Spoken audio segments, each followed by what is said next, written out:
성경 본문 말씀은 로마서 12장 2절 말씀입니다.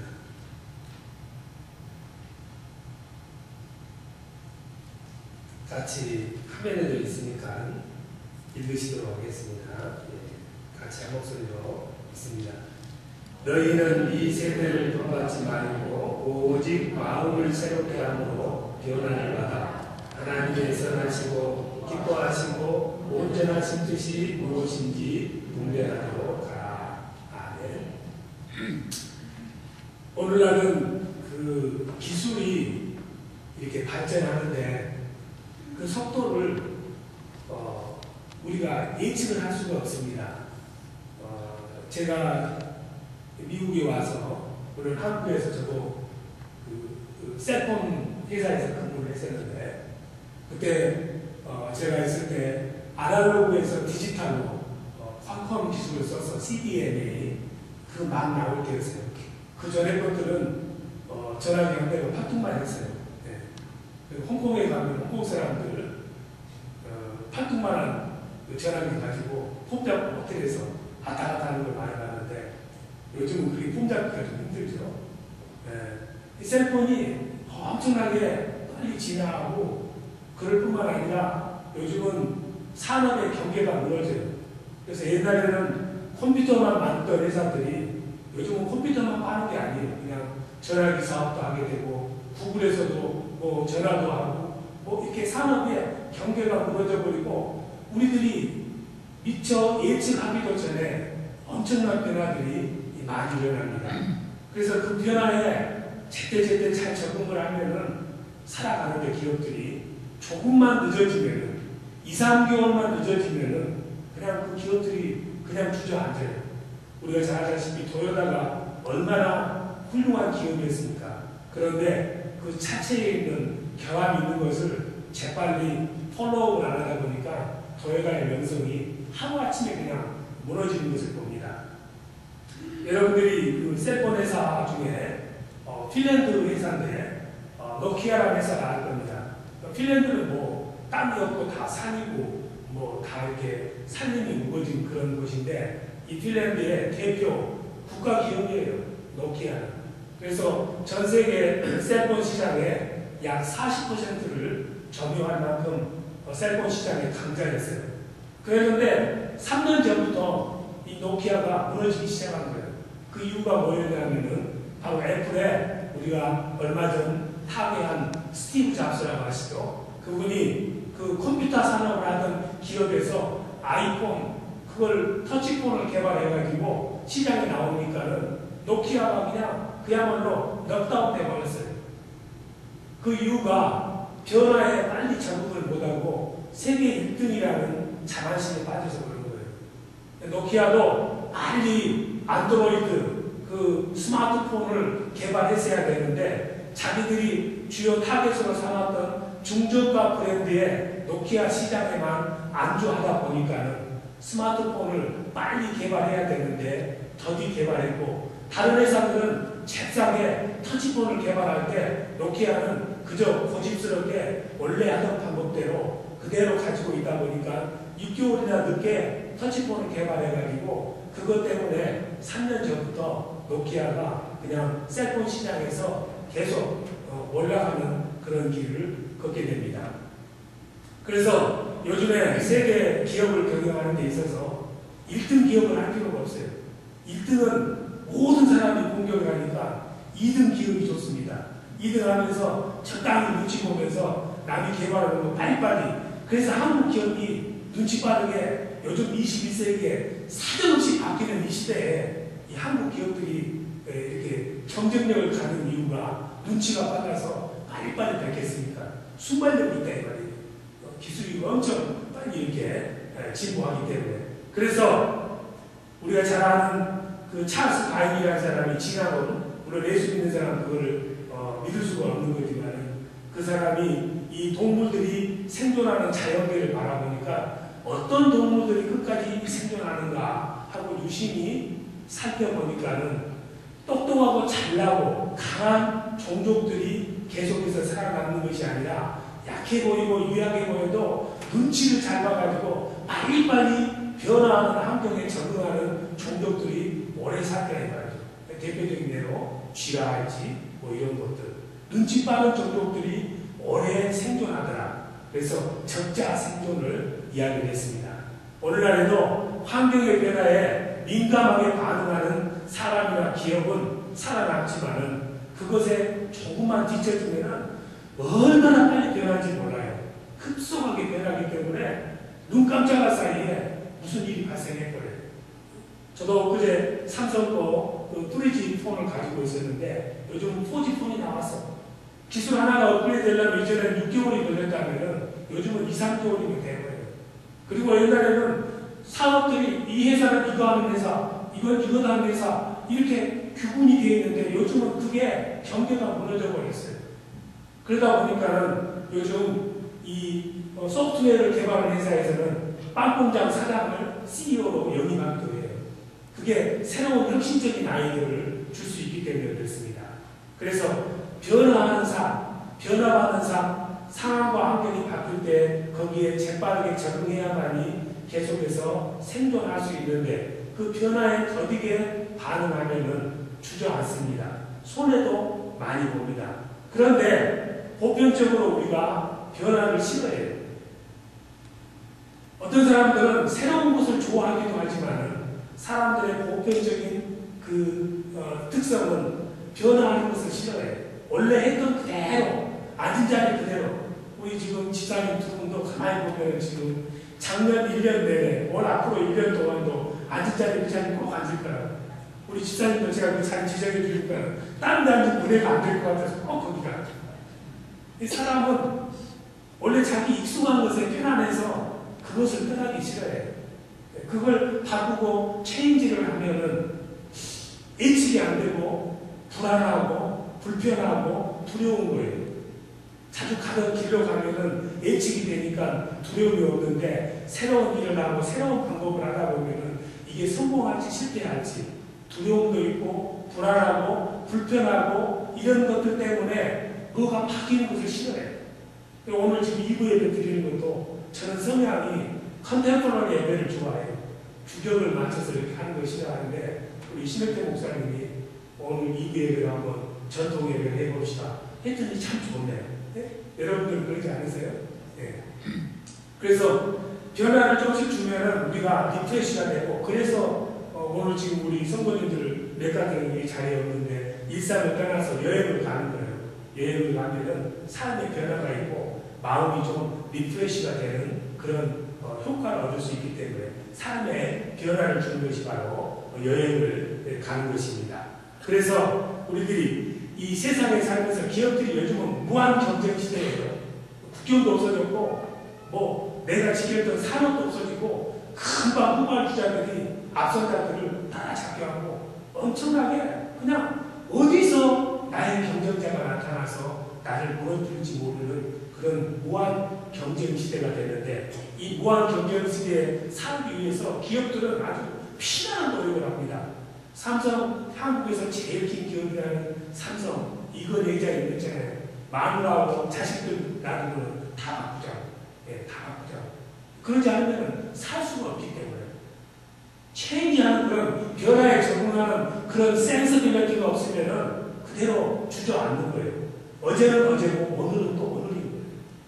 그런데 이 기업들도 아주 피를 말려가면서 혁신을 하고 변화를 하고 경쟁을 하는데 그걸 통해서 아주 막 모든 기술들을 새로 개발하고 기업 경영 구조를 막 리스트럭처링하고 구조 조정을 하고 이런 것들을 하는데 효과가 있기는 있지만은 그런 것들은 근본적인 것을 바꾸지는 못합니다.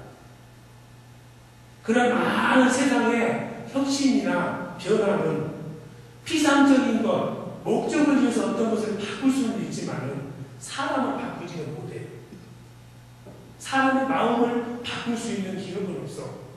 물건으로 유혹을 할 수 있을지 모르지만 사람의 영혼 자체를 바꾸는 혁신이나 변화는 누구도 할 수가 없습니다. 그래서 세상에서 부르짖는 혁신이나 스티브 잡스까지도 포함해서 누구도 사람의 영혼을 바꿀 수는 없어. 그래서 세상에 있는 변혁이나 혁신이라고 하는 것은 알고 보면은 카멜리온이에요. 카멜리온. 카멜리온이 뭐냐면은 잘 변하고 어댑트를 잘하잖아요. 몸의 색깔을 카멜리온을 그때그때 바꿔가지고 탁월한 생동 유전 가진 것이 카멜리온이야. 세상에서 말하는 체인지나 레노베이션은 아주 인트린식한 본질적인 것들을 바꾸는 것이 아니라 겉에 드러나는 모양만 그때그때 적응하도록 카멜리온처럼 바뀌어가는 거예요. 그런데 예수를 믿으면 근본이 바뀝니다. 예수를 믿는 사람은 버터플라이가 되는 거예요. 나비가 되는 거예요. 시편 22편 6절과 잠언 25장 6절에 어떤 성도님들은 이런 성경 구절을 대면은 기분 나쁘다고 그래요. 내가 어째서 벌레냐? 내가 어째서 구더기냐? 잠언 25장 6절에 보면 벌레고 구더기인 나. 다윗은 시편 22편 6절에 벌레 같은 나 이렇게 이야기해요. 우리가 예수 믿기 전에는 애벌레와 같은 존재에서 땅만 기어다녀야 돼. 그 나무 이상밖에 몰라. 그러나 예수를 믿으면 닫혔던 문이 열리면서 애벌레가 나비로 바뀌는 거예요. 완전히 새로운 피조물이 되는 거예요. 트랜스포메이션이 되는 거예요. 바로 예수를 믿고 변화받는다는 것은 완전히 옛날에 있었던 형태를 찾을 수가 없는 새로운 형태야. 그래서 고린도후서 5장 17절에서는 New Creation. 이전 것은 애벌레는 이미 가버렸다. 다시 애벌레로 돌아갈 수 없다. 너는 이제 개구리다. 다시 올챙이가 될 수가 없다.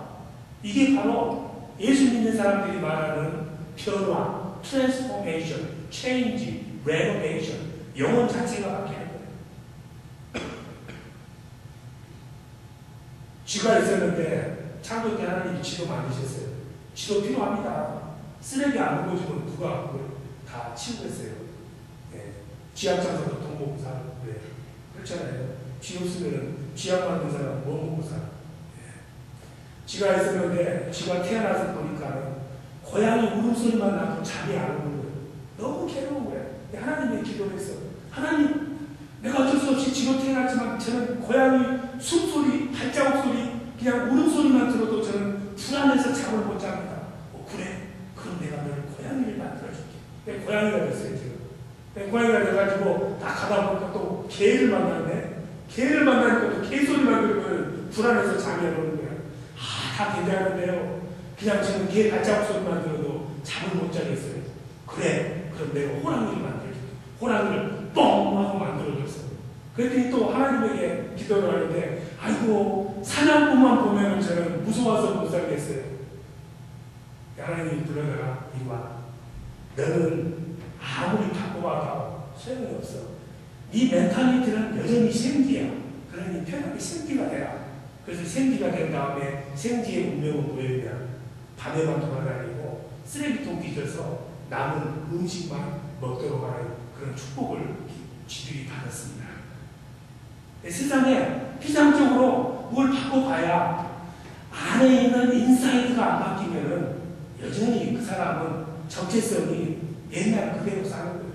예수를 믿는다면서도 많은 사람들이 카멜레온으로 사는 사람이 많아요. 여기 가서는 이 색깔, 여기 가서는 이 색깔, 교회 오면은 크리스천 색깔, 세상에 나가면은 세상 색깔, 당장에 가면 당구 치는 색깔, 이런 모습으로 그냥 그때그때 모양에 따라서 보기 좋은 모양으로 어댑트하면서 사는 카멜레온 같은 크리스천이 많고, 정말 진실하게 예수를 만나서 변화를 받아서 나비가 돼서 하늘을 나는 사람은 그렇게 많지가 않습니다. 우리 모두가 나비처럼 되고 싶지만 우리 스스로의 의지로는 변화될 수가 없어요. 겉모양은 바꿀 수 있을지 모르지만 내 속사람은 올해 연초에 여러분들이 나는 이렇게 살아야 되겠다 아무리 결심을 해도 작심삼일로 끝날 때가 많습니다. 변화가 잘 안 되는 거예요. 그래서 때로는 하나님께서 변화에 익숙하지 못하는 우리들을 사랑하셔서 고통을 주고 아픔을 줄 때도 있습니다. 그렇게 하나님을 원망하면 안 되고, 이것은 나로 하여금 하나님의 사람으로 변화시키기 위한 하나님의 은혜라고 생각을 하시고 그 새로운 어려움과 환경 속에서 하나님 안에서 내가 변화에 불안한 몸짓을 하게 되면 새로운 삶이 내게 이루어지게 되는 것입니다. 여러분들이 잘 아는 스티브 잡스도 바로 애플을 그 사람이 만들었잖아요. 그러다 나중에 코카콜라 파는 사장을 불러가지고 당신 그렇게 해서 설탕이나 사람들에게 먹이는 무의미한 인생을 살겠습니까? 이곳에 와서 저하고 같이 이 애플 회사를 한번 같이 해보셔서 그 사람을 딱 데려놨더니 이 사람이 이 스티브 잡스에게 설탕을 먹여가지고 목이 잘라버렸어요. 자기 회사인데 얼마나 화가 나겠어요. 그랬는데 스티브 잡스는 나가서 그 기회를, 그 어려움을, 찬스를 찾아서 체인지하고 찬스는 비슷합니다. 체인지는 CHANGE이고 찬스는 CHANC예요. 그 찬스를 체인지로 바꿔서 나중에 픽사를 이렇게 회사를 인수하고 해가지고 나중에 다시 애플에서 스티브 잡스를 모셔가야 되는 그런 일이 생긴 거예요. 때로는 여러분들 삶 가운데 어려움이 생기면은 이건 변화하지 않으려는 나의 그러한 안전방으로 살려는 인간적인 속성을 하나님이 잘라내서 나로 하여금 변화의 길을 가도록 축복하는 것이니까 여러분들은 기쁜 마음으로 가지고 나도 스티브 잡스처럼 될 거라는 기대로 올 한 해를 사시기 바랍니다. 설교를 끝내면 좋을 것 같죠. 목사님 말이 많아서 문제인데 우리가 변화를 받아보려고 노력하고 목회자의 말을 들어보고 설교를 듣고 깨달은 것에서 내가 이렇게 한번 살아봐야지. 근데 그게 안 돼요. 변화가 내가 할 수 있는 변화라면 다 공장 멘트 다 됐겠죠. 안 되는 거예요. 그래서 오늘 성경에 변화를 받아라. 마음을 새롭게 하여. 마음이 새롭게 되는 것도 수동되고 변화를 받는 것도 수동태야. 내가 되는 것이 아니라 외부적으로 하나님께서 나를 변화시켜줘야 되고 내 마음은 나도 모르는데 하나님께서 내 마음에 찾아와 주셔야만이 내가 새롭게 변화를 받는 거예요. 아무리 나쁜 습관, 여러분들이 한국에 유명한 그 뭡니까? 여자 탤런트는 누굽니까? 김혜자, 국민 엄마. 김혜자 씨가 예수 열심히 잘 믿는 권사님 아닙니까? 그런데 그분이 남에게 말 못하는 사연이 했는데 예수님 말씀대로 살게 하는데 담배는 안 끊어지는 거예요. 그래서 그 탤런트실에 가면은 김혜자 씨는 골초로 소문난 사람이었는데 아이를 임신해가지고 담배를 피니까는 뱃속에 있는 이 딸아이가 그때부터 우리 엄마의 담배를 끊게 해줘야 되는 소망을 가지고 살다가 미국 가서 100일을 작정하고 기도를 해가지고 나중에 김혜자 씨가 어느 날 아침에 담배를 피우려고 딱 부르는데 이 담배 냄새가 뱀타는 냄새가 나는 거예요. 네? 그래서 역겨워서 그 다음부터는 담배가 끊어졌대. 하나님이 담배를 끊어주도록 해주니까 끊어지는 거예요. 본인이 그렇게 믿음으로 해보라고도 안 돼. 하나님이 주신 믿음을 선물 받아야 그게 자연스럽게 되는 것이지. 우리가 변화받는 것도 내 의지도 있지만은 하나님이 외부적으로 내게 힘을 주어야 그게 변화가 가능해요. 전인격적인 변화가 예수를 만나야 되는 거예요. 저도 마찬가지고 여러분도 마찬가지고 나 예수님 믿는다. 믿는 건 좋아. 너 예수 정말 만났어? 정말 예수 만났어? 정말 예수 만나면은 완전 바뀝니다. 예수를 안 만나면은 카멜레온밖에 안 돼요. 예수를 만나면은 아무리 벌레고 구덩이 같은 사람이라도 나이가 되는 거예요. 성경에 보면은 창세기 32장, 33장에 야곱이라는 사람이 나오지 않습니까? 얼마나 졸렬하고 야비하고 남의 것 같이 하고 거짓말하고 참게 형제의 재산까지도 같이 하는 야비한 인간이지만은 야곱과 남게 해서 하나님을 만나니까는 바뀌었어요. 바뀌었어 완전히. 창세기 33장 10절에 보니까 에서를 만나면서 세상에 그 무시무시한 에서를 보면서 형님의 얼굴을 보니 하나님의 얼굴을 본 것 같습니다. 왜 그런 일이 일어나냐면 내가 바뀌니까. 하나님을 만나니까 바뀌는 거예요. 사개오라는 사람이 있습니다. 누가 보면 19장에 나옵니다. 얼마나 대지하고 야비하고 졸렬하고 야구 먼지 없는 나쁜 사람이야. 다 세금 묻혀먹고 거짓말하고 착취하고 인생에 몇 푼 돈이 없고 남이든 죽든 살든 상관이 없어. 예수를 만났어. 예수를 만났더니 확 바뀌어. 나무도 착취하고 야비하고 졸렬하는 사람이 하나님을 사랑하고 사람들에게 자비와 공의를 베푸는 나비로 바뀌는 거예요. 사울이라는 사람도 마찬가지입니다. 사도행전 9장에 보면은 예수 믿는 사람들을 핍박하기 위해서 다메섹 도상에서 한낮 정오에 그 뜨거운 열사의 상황에서 예수 믿는 사람을 죽이겠다고 눈에 핏발이 썰서 가던 이 나쁜 인간이 예수님을 만나니까 바뀌었어. 핍박을 하던 사람이 핍박 받는 자로 바뀐 거예요. 그래서 사울이 바울 됐다고 해요. 저도 솔직히 이야기할게요.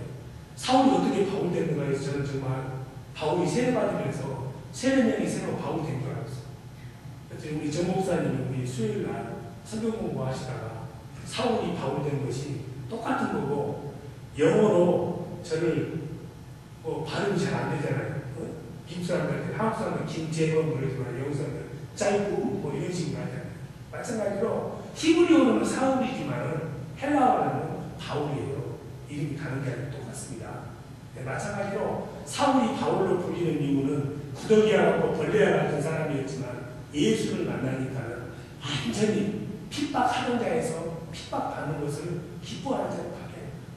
예수를 안 만나면은 참다운 인격적인 변화가 있을 수 없고 예수를 만나야 내 마음이 변화되는 거예요. 사람 마음을 누가 알아?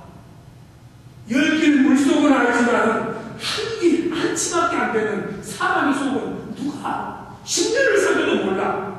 평생을 같이 사는 내 남편, 내 아내도 다 안다고 할 수 없어. 그 마음속 들어갔다가 나온 사람은 아무도 없어. 그런데 하나님은 우리 마음을 알아. 우리 마음속을 들어오실 수가 있어. 그분을 만나야 내 마음이 변화가 되고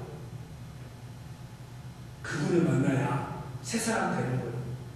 그분이 우리에게 오셔야 되고 그분을 만나게 되면 내가 누구고 내가 원래 누구에게 속한 사람인지를 알게 돼. 어두운 데서는 아무런 먼지가 보이지 않지만 밝은 햇빛 아래 가면 먼지가 다 보이듯이 예수를 만나면 그분이 내 주인이시고 그분을 만나면 내가 어떤 사람인 걸 아는 거예요. 그래서 베드로가 고기를 많이 잡도록 해줄 때 예수님 앞에 와서 무릎을 꿇으면서 주여 나는 죄인으로소이다. 내게 좀 떠나소서. 똑똑하고 잘난 체했는데 예수님을 만나고 보니까 엉망진창인 더러운 죄인이라는 것을 예수님 무릎 앞에 무릎을 꿇고 죄인이라고 고백을 하는 거예요. 왜냐하면 빛이신 그분을 만나야 내가 어떤 모습인가를 알고 내 마음이 얼마나 더럽고 추악한가를 깨닫게 되기 때문에 그것이 바로 변화의 출발점이야. 우리 마음이 얼마나 더러운지 제가 수도 없이 많이 말씀을 드렸습니다만 에레미야서 11장 9절에 보면은 세상에서 가장 더럽고 부패하고 추접스러운 것이 사람의 마음이다. 코를 막아도 냄새가 여전히 이어떻게 들리는 것이 사람의 마음이야. 다른 사람의 마음이 더러운 것이 아니라 내 마음이 그렇게 더러워. 그래서 이 마음이 더러우니까는 그 마음에서 나오는 것들은 온갖 더러운 것들밖에 안 나와. 그래서 마태복음 15장 19절 20절 21절에 보면 거짓과 해방과 간음과 하루 시기와 질투와 이 모든 것이 마음에서 나온다고 그래. 예수를 안 만나면은 그걸 몰라요. 어둠 속에 있기 때문에. 예수를 만나면은 내가 이렇게 더러운 사람인가를 알게 돼.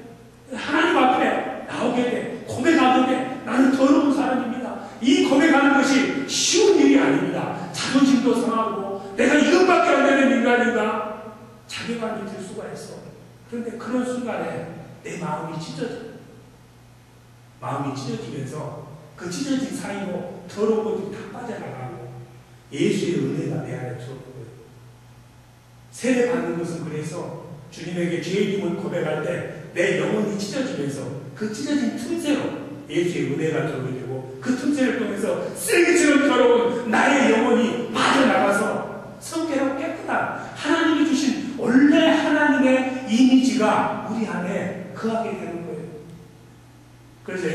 4장 4절과 로마서 2장 29절에는 마음의 할례를 받아라. 마음의 할례를 받아라. 예수를 만나서 너가 어떤 사람인가를 철저히 깨닫고 가슴을 치면서 회개하고 통회할 때 네 안에 들어있는 더러운 쓰레기 같은 마음들이 다 빠져나가고 새로운 영과 새로운 마음이 그 터진 틈 사이로 들어올 것이다. 여러분들이 질그릇이 있으면 질그릇이 깨지지 않으면 그 틈으로 빛이 들어오지 않는 것하고 똑같은 거예요. 그래서 시편 52편 17절에서는 하나님께서는 상하고 통회하는 심령을 사랑하여 주셔서 에스겔서 36장 26절 새 마음과 새 영을 부어주겠다. 마음으로 새롭게 되는 것은 각오를 새롭게 한다 그랬지 내가 앞으로 이렇게 살아야 되겠다고 결단을 하는 것으로 되는 것이 아니라 예수 그리스도를 만나서 내가 어떤 사람이고 원래 내가 어디에 속한 사람인가를 깨닫고 회개하고 돌이킬 때 그 마음에 하나님의 은혜가 예수의 형상이 들어오게 되기 때문에 마음이 새로워지는 거예요. 예수님 외에는 하나님 외에는 우리를 바꿀 수 있는 사람은 이 세상 우주 만물에 어디도 없습니다. 우리가 이처럼 예수 그리스도를 만나서 우리 삶이 내 영혼이 새롭게 되어서 어린아이처럼 순전한 모습으로 잃어버렸던 하나님의 형상 내가 그전에는 예수를 몰랐지만 전도서 3장 21절에 보니 예수를 모르는 상태에서도 하나님께서는 우리 안에 프린트를 해놓으셨는데 푸드스텝 발자국을 남기셨는데 내가 너를 빚었다는 희미한 의식을 우리에게 주셔서 우리는 하나님을 찾게 되어 있어. 전도서 3장 17절에 26절에도 3장 26절에 하나님 말씀을 사람의 영혼 속에 영원한 하나님을 사모하는 마음을 주셨다고 되어 있어요. 그 마음이 내가 하나님을 만나서 예수님을 만나서 말씀을 대했을 때 깨어지고 부서질 때 새로운 영혼이 새 영이 그리스도의 영이 내게 나타나게 되는 거예요. 그러면은 새 마음이 되고 마음이 바뀌니 행동이 바뀌고 말이 바뀌고 내 겉모양도 인사이드 아웃돼서 이전에는 그런 모습이 아니었던 내가 바로 삭개오처럼 자비로운 사람으로 바뀌고 야곱처럼 하나님 앞에서 회개하고 돌이켜서 형제를 사랑하는 사람으로 바뀌게 되는 것이고 사도 바울처럼 예수 그리스도를 만나서 이제는 핍박받는 것을 오히려 기쁨과 영광으로 생각하는 그런 새로운 사람이 되는 것입니다. 이게 바로 예수 믿는 사람이 트랜스포메이션 되는 거예요. 지렁이와 같았고 벌레와 같았던 우리들이 그 카품을 깨고 집을 깨고 나은 자아의 더러운 죄를 깨고 자기를 부정하고 나올 때 아름다운 나의 모습으로 바뀌는 문제는 이 거듭나고 마음이 새로워지고 우리가 변화를 갖는 것은 once upon a time 한 번으로 끝나는 것이 아니라 헬라의 성경에 보면은 계속해서 현재 진행이에요. 계속해서 더 높은, 더 깊은, 더 넓은 그런 믿음의 세계로 성장하고 변화받아서 가는 거예요. 한 번으로 끝나는 게 아니에요. 그래서 로마서 1장 17절에는 의인은 믿음으로 사나니 이 믿음은 성장하는 믿음, 변화받는 믿음, 뭔가 돌이키는 믿음, 살아있는 믿음으로 사나니 믿음이 살아있다면 너의 믿음이 날마다 이 믿음에서 저 믿음으로, 믿음에서 믿음으로 인도될 것이다. 더 깊은 믿음의 세계로 자라게 될 것이다. 두려워하지 마라. 그것은 다 그래야. 여러분들이 아이가 태어나면 제일 처음에 뭐합니까?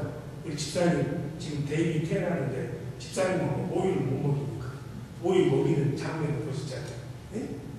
엄마 모유를 먹습니다. 얼마나 따뜻하고 좋아요. 부드럽고 엄마의 그 심장 소리를 들어가면서 엄마 너무 좋아요. 아이들이 그 모유를 먹는 모습을 보면은 어지간한 사람 아니면 뿅 가게 돼 있어.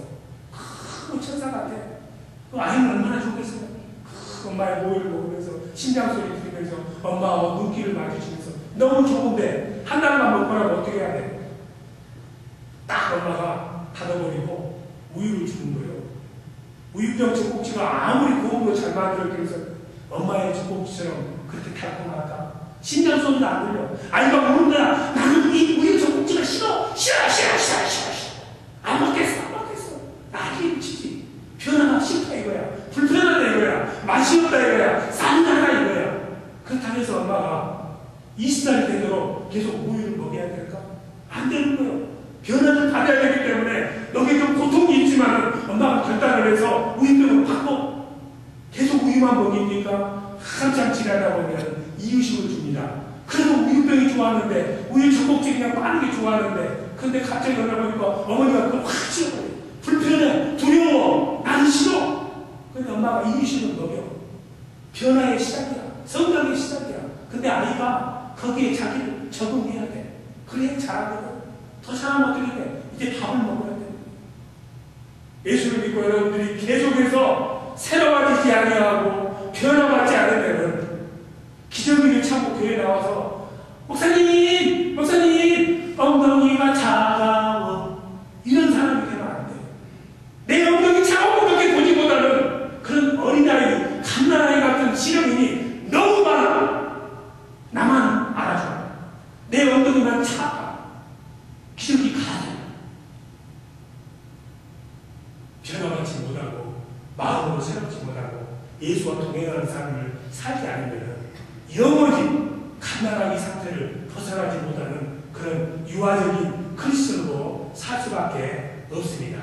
그래서 오늘 사도 바울은 제발 마음이 새롭게 되어서 변화를 받아 트랜스포메이션 완전히 새로운 피조물이 돼서 계속해서 더 아름다운 모습으로 언제까지 우리 안에서 그리스도의 아름다운 형상이 나타날 때까지 에베소서 4장 13절 그리스도의 장성한 분량이 나타날 때까지 갈라디아서 4장 19절 그리스도의 형상이 내 안에 나올 때까지 계속해서 마음을 새롭게 하고 변화를 받아서 변화를 받는다고 하니까 수동태라고 하면 우리는 책임이 없어요. 그런데 변화를 받아야 수동태지만 명령이야. 변화를 받을 수 있는 마음을 준비하고 자세를 가지고 변화를 향해서 발걸음을 돌리고 얼굴을 돌리라는 얘기예요. 언제까지? 내 안에서 예수의 아름다운 형상이 나타날 때까지 인사이드 아웃 될 때까지 그런 삶을 살게 되면 여러분들도 모세처럼 됩니다. 모세가 출애굽기 34장에 보면은 시내산에 올라가서 하나님을 만났어요. 하나님을 만났더니 그 하나님의 영광이 모세에게 원인되시니까 내려왔는데 사람들이 모세 얼굴을 바라볼 수가 없어. 너무 얼굴이 해처럼 빛나는 거예요. 안에 계시는 예수 그리스도의 하나님의 거룩하심이 그 마음을 다 새롭게 했기 때문에 얼굴에 그 빛이 드러나요. 근데 하나님께서는 우리도 그렇게 될 수 있대. 전도서 8장 1절에 하나님 말씀하십니다. 예수를 믿고 하나님을 믿고 마음으로 새로워져서 변화받는 사람은 얼굴에 빛이 난다고 되어 있어. 여러분들께서 예수 그리스도를 오늘 이 말씀 가운데서 만납니다. 말씀은 바로 하나님이십니까? 말씀은 바로 성령님이십니까? 여러분이 예배 가운데 하나님을 만납니다. 신령과 진정으로 예배드리는 자를 하나님은 만나주신다 했거든요. 기도 가운데 하나님을 만납니다. 두세 사람이 내 이름으로 기도하면 내가 그곳에 있겠다고 말씀하셨습니다. 오늘 예배를 통해서 하나님을 만나시고 그 만나심 때문에 내가 누구인지를 알고 내 소속이 어딘지를 알고 여러분들의 마음에 모세처럼 하나님의 귀하고 엄청난 영광이 그리스도의 형상이 오늘 시간에 원인되어서 이 안에 있는 아름다운 그리스도가 나의 겉모양에 나타나서 사람들이 나를 보면 나를 통해서 예수 그리스도의 영광과 하나님의 영광을 볼 수 있는 아름다운 그러한 버터플라이가 되기를 주님의 이름으로 축원드립니다. 같이 기도하십니다. 하나님 감사합니다. 오늘 이 시간에 우리가 이 예배 가운데서 말씀을 통해서 내 마음을 열리게 하시고 열려진 마음문 사이로 예수 그리스도의 영이 임하게 된 줄로 믿습니다. 성령의 기름 부으심이 있는 줄로 믿습니다. 성령으로 새롭게 하시고 말씀으로 깨끗게 하여 주셔서 내 영이 새롭게 되기를 소망합니다. 내 영이 새롭게 되므로 말미암아 나의 모든 삶이 하나님의 형상으로 온전해지기를 소망합니다. 올 한 해 동안은 말씀과 기도 가운데서 내 영혼이 변화받게 해주시고 내 삶이 변화받게 해주셔서 내가 그리스도의 거룩한 형상을 드러내는 귀한 종의 삶이 이루어지도록 하나님 저희 모두를 축복하여 주시옵소서. 감사드리며 예수님 이름으로 기도합니다.